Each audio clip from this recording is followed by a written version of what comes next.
If you're a Basildon-based business and looking to grow in 2026, what digital marketing strategies should you be trying to do to get more customers and more inquiries? Today, we break down all the different types of digital marketing services, including AI, SEO, and trying to get cited in ChatGPT and Gemini, which is the Google AI overviews.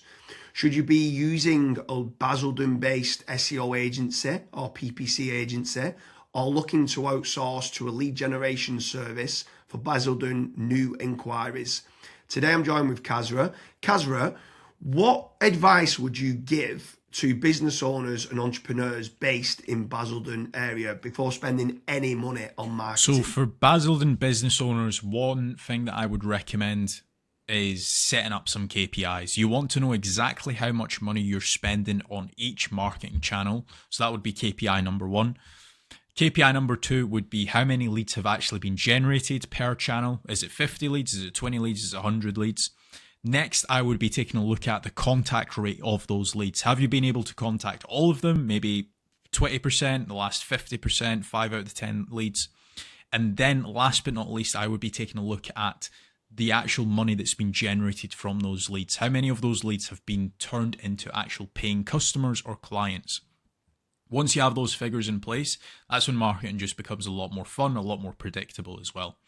So James, for Basildon-based businesses, what would be your marketing channels that you would take a look into? So step number one for me has got to be branding or brand SEO and making certain that you're looking good online, you've got a strong reputation. I think everything needs to start, the foundations need to start with a positive kind of brand SERP of who you are and what you do. So a SERP stands for Search Engine Results Page, and getting that branding right across the board then can lead on to other things of what you can be doing. It will improve your conversion rate on paid ads or social media. Any leads that you get in, the conversion rate would be good. If at the 11th hour, they're going to decide who you're going to go with, branding, I think, becomes very, very important. So I'd say that's the first thing that people need to get right for all digital marketing strategies. My next strategy is going to be AI visibility. I feel like more and more companies are actually looking into this. So what does ChatGPT, Claude, Gemini, Grok, Perplexity say about your brand or about your business? Is it a positive thing or is it a negative thing? And also trying to figure out what it says about your competitors as well. And obviously trying to improve that's really important. Some people call it AI SEO, some people call it GEO, some people call it LLM optimization. But this is going to be a big thing in 2026 and also in the years to come as well. Yeah, I think that's a huge strategy that people need to be looking at with regards to artificial intelligence. More and more people are obviously using AI. The next one for me is filling in the form at FatRank or Promo SEO, which do a commission-based lead generation service for UK companies looking to grow. I think it's important to be looking at your own digital marketing efforts to generate your own leads, but also if you can use some freelancers and outsource some as well, you've got that diversification of leads. So head on over to fatrank.com, fill in the form and see whether they can help you with a no-risk supply of inquiries. Promise you'll also do a very similar performance-based lead generation service as well that you might want to fill in the form with there, and just double check whether you can go and get a third-party lead generation company to top up and start generating you some leads for your business to grow in 2026. Yeah, and then next on the list is Google Business Profiles, so Google Map listings. This is like local SEO where you basically just try and get more reviews. You build out your Google Business Profile in your local area. Now, there's pros and cons to this. I think the biggest pro is that once it is actually ranking, you're going to be consistently generating leads. However, to get from nowhere, like let's say you do not have a Google Maps listing at all, to get it ranking to position number one, the issue you've got with that is there might be, let's say, a 60 or 100 review deficit. And to obviously get those reviews, you need leads. So it's one of those things. It's like the chicken and the egg. I for one just think it's good for personal branding or for branding of your company. So always try and get the Google Maps listing, but you should always know the pros and cons to it as well. Yeah, for certain. If you're in a local area, you want to try and get those local maps listing. For me, you need to be omni-channel and omnipresent. Yeah. I think the next part is SEO in general, so organic SEO. Can you be building up your website to try and get your website ranking better? If you are in local area, you might want to do your service with the area of where you cover. So like plumbing in Manchester, create a page for that. Hopefully then share that on the Google business profile of what you mentioned. But trying to get organic rankings, the amount of search volume that people are out there searching for different services of what you do, or it could be some blog posts that you could be doing as well. There's different strategies on there that you can be doing, but ideally you want good quality content, build up topical authority, and try and get some third-party backlinks to power up the site to get those organic SEO rankings. I think that's another big part that you need to be doing as part of your digital marketing strategies in 2026. Yeah, and then the next one, which kind of ties back to what you were saying before, James, is obviously organic social media. Now, organic social media, I think it's more of a numbers game. So try to create good content that your audience would actually view. Like I see this time and time again where I look at brands and they've just published maybe 4 or 5 posts on their Instagram profile and they've not been active for 3 years, right? That's not going to drive you sales. But if you can do how-tos, if you can do guides, maybe you can do before and afters, right? If you can do content like that, that way people will see you on socials and they will actually click to actually figure out more about you, fill in the contact form. The caveat to organic social media, yes, it's free to do. It's not like PPC, for example, but it is very much a numbers game. So you want to be consistently uploading, maybe not every day, but at least 3 or 4 times a week. Yeah, for sure. On the subject of social media, paid social ads as well is massive. I'm a massive advocate of the kind of the dollar a day strategy of what people talk about. So if you are going to be taking the time to be posting every day, like you mentioned there, for organic social media, just spending a few pounds on those posts and boosting it. So getting case studies, any awards that you've won as well for reputation, and starting boosting that. You can also be running retargeting ads. So if anyone's clicked through to your website, you can be running retargeting, which is paid social as well.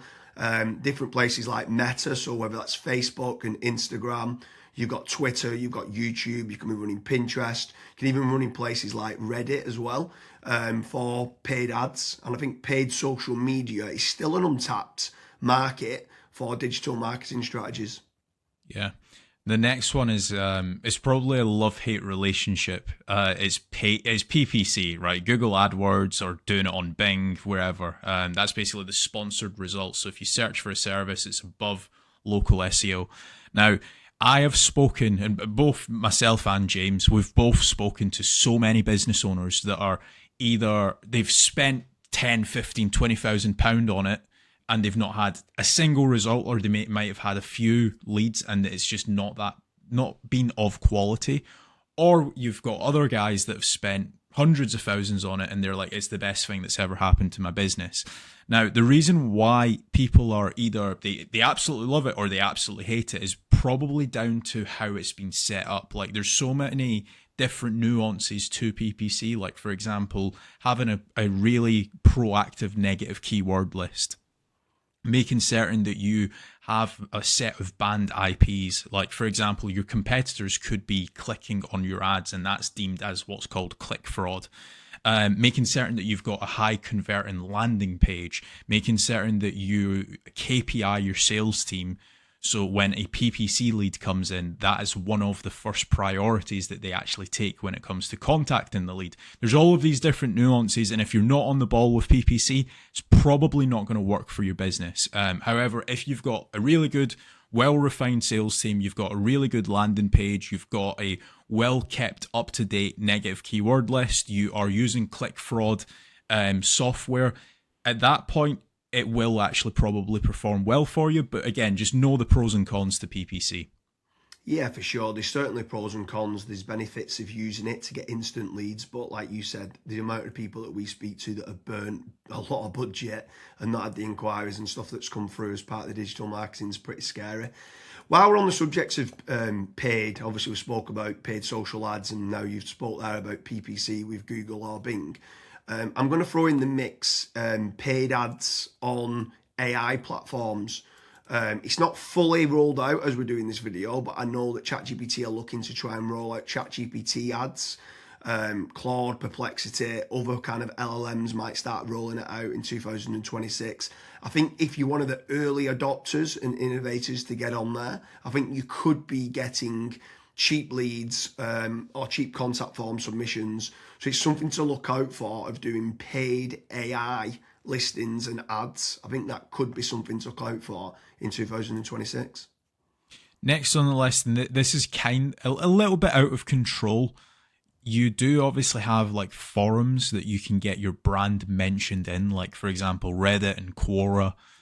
That very much comes down to the after fact, like where are your customers that you've been dealing with previously, are they actually raving and shouting about you? If they are, then that's a very good resource of getting other people recommending you. So if you can get that, again, it's a little bit out of your control, but asking for reviews, asking for them to recommend you to friends, to people, that can obviously generate you a decent amount of leads and inquiries as well.